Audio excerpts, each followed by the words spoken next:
Friends, എല്ലാവർക്കും പുതിയൊരു വീഡിയോയിലേക്ക് സ്വാഗതം. ഇന്ന് നമ്മൾ പഠിക്കാൻ പോകുന്നത് കമ്പനി ബോർഡ് LGSന് ചോദിക്കാൻ സാധ്യതയുള്ള കുറച്ച് ക്വസ്റ്റ്യൻസും അതിൻ്റെ കുറച്ച് റിലേറ്റഡ് ഫാക്ട്സും ആണ്. ഓരോന്നായിട്ട് നോക്കാം. ആദ്യത്തെ ക്വസ്റ്റ്യൻ ഇതാണ്: ഭരണഘടനയുടെ ഏത് ഭേദഗതിയിലൂടെയാണ് അനുച്ഛേദം 300A കൊണ്ടുവന്നത്? ഏത് ഭേദഗതിയിലൂടെയാണ് 300A കൊണ്ടുവന്നതെന്നാണ്. ആൻസർ വരുന്നത് 42ാം ഭേദഗതിയാണ്. 42ാം ഭേദഗതി നമുക്കറിയാം, മിനി കോൺസ്റ്റിറ്റ്യൂഷൻ എന്നറിയപ്പെടുന്ന ഇന്ദിരാഗാന്ധിയുടെ സമയത്ത് നിലവിൽ വന്ന ഭേദഗതിയാണേത്, 42ാം ഭേദഗതി. നോക്കാം, അതിൻ്റെ കുറച്ച് ഫാക്ട്സ് നോക്കാം. ഭരണഘടന നിലവിൽ വരുമ്പോൾ മൗലിക അവകാശമായിരുന്ന സ്വത്തവകാശത്തെ നിയമാവകാശമാക്കി മാറ്റിയത് 42ാം ഭരണഘടനാ ഭേദഗതിയിലൂടെയാണ്. സ്വത്തവകാശത്തെക്കുറിച്ച് പ്രതിപാദിക്കുന്ന അനുച്ഛേദമാണ് 300A എന്ന് പറയുന്നത്. അപ്പം 300A എന്ന് പറയുന്നത് സ്വത്തവകാശത്തെക്കുറിച്ച് പ്രതിപാദിക്കുന്ന അനുച്ഛേദമാണ്. അതാണ് 42ാം ഭേദഗതിയിലൂടെ നിലവിൽ വന്നത്. 42ാം ഭരണഘടനാ ഭേദഗതി മിനി കോൺസ്റ്റിറ്റ്യൂഷൻ എന്നാണ് അറിയപ്പെടുന്നത്. 42ാം ഭരണഘടനാ ഭേദഗതി കൊണ്ടുവന്ന സമയത്തെ പ്രധാനമന്ത്രി ഇന്ദിരാഗാന്ധിയും പ്രസിഡന്റ് ഫക്രുദ്ദീൻ അലി അഹമ്മദും ആയിരുന്നു. അടുത്ത ക്വസ്റ്റ്യൻ ഇതാണ്: ഏത് പഞ്ചവത്സര പദ്ധതിയാണ് ദാരിദ്ര്യ നിർമ്മാർജ്ജനം പ്രധാന ലക്ഷ്യമായി സ്വീകരിച്ചത്? ദാരിദ്ര്യ നിർമ്മാർജ്ജനം എന്ന് പറയുന്നത് 5ാം പഞ്ചവത്സര പദ്ധതിയിലാണ് ഉൾപ്പെടുന്നത്. 5ാം പഞ്ചവത്സര പദ്ധതി 1974 മുതൽ 79 വരെയാണ് 5ാം പഞ്ചവത്സര പദ്ധതിയുടെ കാലഘട്ടം. 5ാം പഞ്ചവത്സര പദ്ധതി തയ്യാറാക്കിയത് ആരായിരുന്നു? DP ധർ ആയിരുന്നു. DP ധർ. ഗരീബി ഹഠാവോ എന്ന മുദ്രാവാക്യം 5ാം പഞ്ചവത്സര പദ്ധതിയുമായി ബന്ധപ്പെട്ടിരിക്കുന്നു. 1ാം പഞ്ചവത്സര പദ്ധതി എന്തിനാണ് പ്രാധാന്യം നൽകിയത്? കൃഷിക്കായിരുന്നു. 2ാം പഞ്ചവത്സര പദ്ധതി വ്യവസായത്തിനായിരുന്നു പ്രാധാന്യം നൽകിയത്. ഇന്ത്യയിൽ ആകെ 12 പഞ്ചവത്സര പദ്ധതികളാണ് നടപ്പിലാക്കിയിട്ടുള്ളത്. ഇന്ത്യൻ ആസൂത്രണത്തിൻ്റെ പിതാവ് ആരാണെന്ന് ചോദിച്ചാൽ ആരാണ്? ആസൂത്രണത്തിൻ്റെ ശില്പി എന്നറിയപ്പെടുന്ന ആരാണ്? PC മെഹ്ലനോബിസ് ആണ്. അതുപോലെ തന്നെ പ്ലാൻഡ് എക്കണോമി ഫോർ ഇന്ത്യ എന്ന പുസ്തകം രചിച്ചതാരാണ്? M വിശ്വേശ്വരയ്യയാണ്. PSC ഒരുപാട് തവണ ആവർത്തിച്ച് ചോദിച്ച ക്വസ്റ്റ്യനാണ്. പ്ലാൻഡ് എക്കണോമി ഫോർ ഇന്ത്യ എന്ന പുസ്തകം രചിച്ചതാരാണ്? M വിശ്വേശ്വരയ്യയാണ്. 1950 ആസൂത്രണ കമ്മീഷൻ നിലവിൽ വന്നത്. അതിൻ്റെ അധ്യക്ഷനാരായിരുന്നു? ആദ്യത്തെ അധ്യക്ഷൻ ജവഹർലാൽ നെഹ്റുവും ഉപാധ്യക്ഷൻ ഗുൽസരിലാൽ നന്ദയും ആയിരുന്നു. അടുത്ത ക്വസ്റ്റ്യൻ: താഴെ കൊടുത്തിരിക്കുന്നവയിൽ ആരാണ് ഇന്ത്യൻ ഭരണഘടനയുടെ ഡ്രാഫ്റ്റിംഗ് കമ്മിറ്റിയിൽ ഇല്ലാതിരുന്നത്? Jawaharlal Nehru, Alladi Krishnaswamy Iyer, BL Mitter, K Munshi. ഇതിനകത്ത് ജവഹർലാൽ നെഹ്റു എന്ന് പറയുന്ന ആൾ എന്തില്ലായിരുന്നു? ഡ്രാഫ്റ്റിംഗ് കമ്മിറ്റിയിൽ ജവഹർലാൽ നെഹ്റു ഇല്ലായിരുന്നു. അപ്പോൾ A ആണ് ആൻസറായിട്ട് വരുന്നത്. ഭരണഘടനാ നിർമ്മാണ സഭയുടെ അധ്യക്ഷനായിട്ടുള്ള ഡോക്ടർ രാജേന്ദ്ര പ്രസാദ് ഭരണഘടനാ നിർമ്മാണ സഭയുടെ അധ്യക്ഷൻ ആരായിരുന്നു? ഡോക്ടർ രാജേന്ദ്ര പ്രസാദ് ആയിരുന്നു. അപ്പോൾ ഭരണഘടനാ നിർമ്മാണ സമിതി 1946 ഡിസംബർ 9 എന്ത് ചെയ്യാണ്? ആദ്യ സമ്മേളനം വിളിച്ചു ചേർക്കുമ്പോൾ അതിൻ്റെ താൽക്കാലിക അധ്യക്ഷനായിട്ട് സച്ചിദാനന്ദ സിൻഹ വരികയാണ് അല്ലേ. അതിന് ശേഷം വന്ന ആളാണ് ആര്? ഡോക്ടർ രാജേന്ദ്ര പ്രസാദ്. ഓക്കെ. അപ്പോൾ ഇന്ത്യയുടെ നമ്മുടെ ഭരണഘടനാ നിർമ്മാണ സഭയുടെ അധ്യക്ഷൻ ആരാണെന്ന് ചോദിച്ചാൽ ആരാണ്? ഡോക്ടർ രാജേന്ദ്ര പ്രസാദാണ്.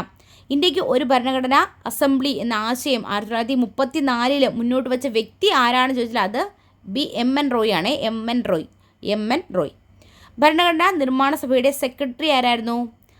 HVR അയ്യങ്കാർ ആയിരുന്നു. സെക്രട്ടറി ആരായിരുന്നു? HVR അയ്യങ്കാർ ആയിരുന്നു. അപ്പോൾ ഭരണഘടനാ നിർമ്മാണ സഭ രൂപീകരിച്ച ഡേറ്റ് ചോദിച്ചാൽ 1946 ഡിസംബർ 6 എന്നാൽ ആദ്യത്തെ സമ്മേളനം നടന്നത് 1946 ഡിസംബർ 9 ആദ്യ സമ്മേളനം നടക്കുന്നത്. അന്നത്തെ അധ്യക്ഷൻ ആരായിരുന്നു? താൽക്കാലിക അധ്യക്ഷൻ ആരായിരുന്നു? സച്ചിദാനന്ദ സിൻഹയായിരുന്നു. അത് കഴിഞ്ഞിട്ട് ആരായി? ഡോക്ടർ രാജേന്ദ്ര പ്രസാദ് സ്ഥിരം അധ്യക്ഷനായിട്ട് മാറി. ഡോക്ടർ രാജേന്ദ്ര പ്രസാദ് നമ്മുടെ ഫസ്റ്റ് പ്രസിഡൻ്റാണ് കേട്ടോ. 1946 ഡിസംബർ 13 ജവഹർലാൽ നെഹ്റു ഭരണഘടനയിൽ ഒരു ലക്ഷ്യപ്രമേയം അവതരിപ്പിക്കുന്നു. ആ ലക്ഷ്യപ്രമേയം നമ്മുടെ ഭരണഘടനയുടെ ആമുഖമായിട്ട് പിന്നീട് മാറുകയാണ്. അടുത്ത ക്വസ്റ്റ്യൻ: തന്നിരിക്കുന്നവരിൽ കേരളത്തിൽ നിന്നുള്ള ഏത് വനിതയാണ് ഇന്ത്യൻ ഭരണഘടനാ അസംബ്ലിയിൽ അംഗമല്ലാതിരുന്നത്? ഇന്ത്യൻ ഭരണഘടനാ അസംബ്ലിയിൽ അംഗമല്ലാതിരുന്ന മലയാളിയായിട്ടുള്ള വനിത ആരായിരുന്നു എന്നാണ്. ഓരോന്നായിട്ട് വായിക്കാം.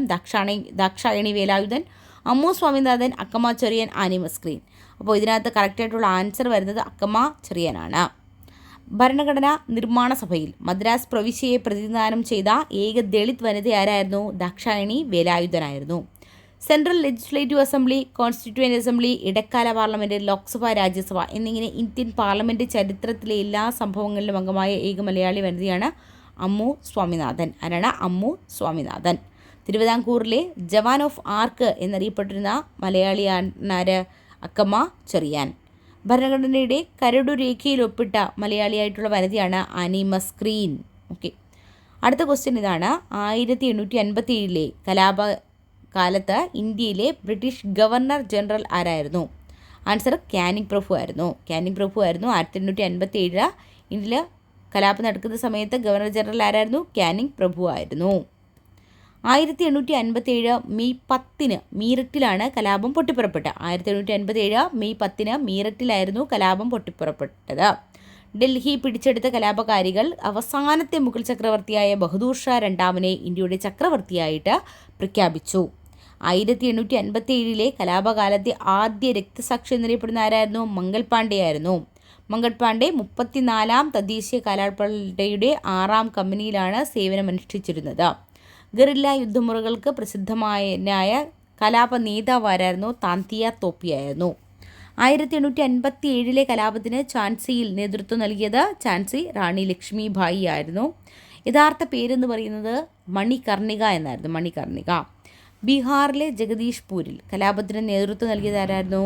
കൻവർ സിംഗ് ആയിരുന്നു. ഡൽഹിയിലാണെങ്കിലോ ബഹദൂർ ഷാ ജനറലായിരുന്നു. ബഹദൂർ ഷായുടെ ജനറലായിരുന്നു ആരായിരുന്നു? ഭക്ത് ഖാൻ ആയിരുന്നു. അവസാന പേർഷ്യയായിരുന്ന ബാജിറാവു രണ്ടാമൻ്റെ ദത്തുപുത്രനായ നാനാ സാഹിബ് കാൺപൂരിൽ എന്ത് ചെയ്യുന്നു? കലാപം നയിക്കുന്നു. അടുത്ത ക്വസ്റ്റ്യൻ, മനുഷ്യ മസ്തിഷ്കത്തിലെ പ്രധാന ചിന്താഭാഗം ഏതാണ്? ആൻസർ സെറിബ്രോ ആണ്. ഏതാണ്? സെറിബ്രോ ആണ് പ്രധാന ചിന്താഭാഗമെന്ന് പറയുന്നത്. ഉറക്ക സമയത്ത് സെറിബ്രത്തിലേക്കുള്ള ആവേഗങ്ങളെ തടയുന്നത് ആരാണ്? തലാമസ് ആണ്. തലാമസ്. മസ്തിഷ്കത്തിൻ്റെ ഏറ്റവും വലിയ ഭാഗം ഏതാണെന്ന് ചോദിച്ചാൽ അത് ഏതാണ്? സെറിബ്രമാണ്. പേശികളുടെ ചലനത്തെ നിയന്ത്രിക്കുന്ന മസ്തിഷ്ക ഭാഗം ഏതാണ്? അത് സെറിബെല്ലമാണ്. ലഹരി പാനീയങ്ങൾ പ്രധാനമായും സെറിബെല്ലത്തെയാണ് ബാധിക്കുന്നത്. നാഡികളുടെ പഠനം സംബന്ധിച്ചിട്ടുള്ള ശാസ്ത്രശാഖ ഏതാണ്? ന്യൂറോളജിയാണ്. ഏതാണ്? ന്യൂറോളജി. രാജ്യസഭയുടെ എക്സ് ഒഫീഷ്യോ ചെയർമാൻ ആരാണ്? ആൻസർ ഇന്ത്യയുടെ ഉപരാഷ്ട്രപതിയാണ് എക്സ് ഒഫീഷ്യോ ചെയർമാൻ. ഇന്ത്യയുടെ ദ്വിതീയ പൗരൻ എന്നറിയപ്പെടുന്ന ഉപരാഷ്ട്രപതിയാണ് ആര്? ഇന്ത്യയുടെ ദ്വിതീയ പൗരൻ എന്നറിയപ്പെടുന്നത് ആരാണ്? ഇന്ത്യയുടെ ഉപരാഷ്ട്രപതിയാണ്. ഉപരാഷ്ട്രപതിയെ തിരഞ്ഞെടുക്കുവാനുള്ള ഇലക്ട്രൽ കോളേജിൽ പാർലമെൻറ്റിലെ തിരഞ്ഞെടുക്കപ്പെട്ട അംഗങ്ങളും നാമനിർദ്ദേശം ചെയ്യപ്പെട്ട അംഗങ്ങളും ഉൾപ്പെടുന്നു. രാഷ്ട്രപതിയുടെ അസാന്നിധ്യത്തിൽ ചുമതല വഹിക്കുന്നത് ആരാണ്? ഉപരാഷ്ട്രപതിയാണ്. രാഷ്ട്രപതി സ്ഥാനം ഒഴിവ് വന്നാൽ ഉപരാഷ്ട്രപതിക്ക് 6 മാസം വരെ ചുമതല വഹിക്കാം. ഉപരാഷ്ട്രപതി തിരഞ്ഞെടുപ്പിൻ്റെ റിട്ടേണിംഗ് ഓഫീസർ ലോക്സഭയുടെ അല്ലെങ്കിൽ രാജ്യസഭയുടെ സെക്രട്ടറി ജനറൽ ആണ്. അടുത്ത question, goods and service tax GST നിലവിൽ വന്ന എന്നാണ്? 2017 ജൂലൈ 1 ചരക്കു സേവന നികുതി GST കൗൺസിൽ രൂപീകരിച്ചത് 2016 GSTയുടെ ആപ്തവാക്യമാണ് ഒരു രാഷ്ട്രം ഒരു നികുതി ഒരു വിപണി. ഒരു രാഷ്ട്രം ഒരു നികുതി ഒരു വിപണി. കേരള സംസ്ഥാനത്തെ സൂചിപ്പിക്കുന്ന GST നമ്പറാണ് 32. ഇന്ത്യയിൽ വരുമാന നികുതി പിരിക്കുവാനുള്ള അവകാശം ആർക്കാണ്? കേന്ദ്ര സർക്കാരിനാണ്. നിലവിൽ ഇന്ത്യയിൽ വിവിധ ചരക്കുകളുടെയും സേവനങ്ങളുടെയും GST നിരക്ക് 5%, 18% ആണ്. അപ്പോൾ നമ്മൾ പല മേഖലകളിൽ നിന്നുള്ള കുറച്ച് ക്വസ്റ്റ്യൻസ് നോക്കി. അടുത്ത വീഡിയോയിൽ അടുത്ത കുറച്ച് ക്വസ്റ്റ്യൻസൊക്കെ ആയിട്ട് കാണാം. താങ്ക്